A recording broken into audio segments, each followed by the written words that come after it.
Personajul Maria în economia acestui film mi-a permis în primul rând să realizez împreună cu regizorul și cu întreaga echipă de filmare, cu colegii actori, o evoluție, cred eu, cel puțin foarte interesantă a personajului.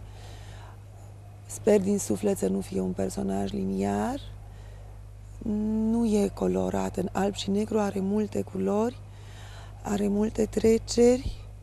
Evoluția personajului de la anii tinereții până atunci când îmbătrânește, până atunci când totul se surpă în jurul ei, ce e frumos, ce e luminos, ce e încântător în personajul Maria, se surpă, se năruiește din vina ei, din vina destinului, cine știe.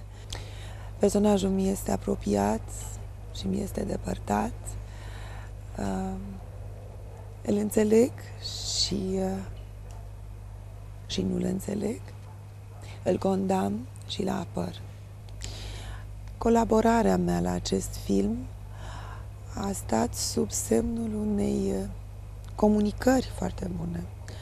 Am comunicat în deplină încredere cu regizorul, cu întreaga echipă de filmare, cu regizorul secund, domnul Anatol, cu Mihai, DOP-ul, șeful, operator, bineînțeles, cu colegii actori și cred eu că a fost important pentru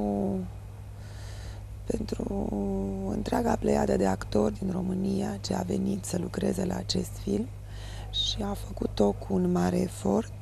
S-a vorbit limba engleză, pot să vă mărturisesc că efectiv am luat lecții de engleză, m-am antrenat aproape o lună de zile cu pronunția fiecărui cuvânt, asta e mai puțin important, cu o anumită muzicalitate a limbii, pe intenția personajului, pe datele personajului. Cred că asta și aceasta a fost o provocare foarte interesantă.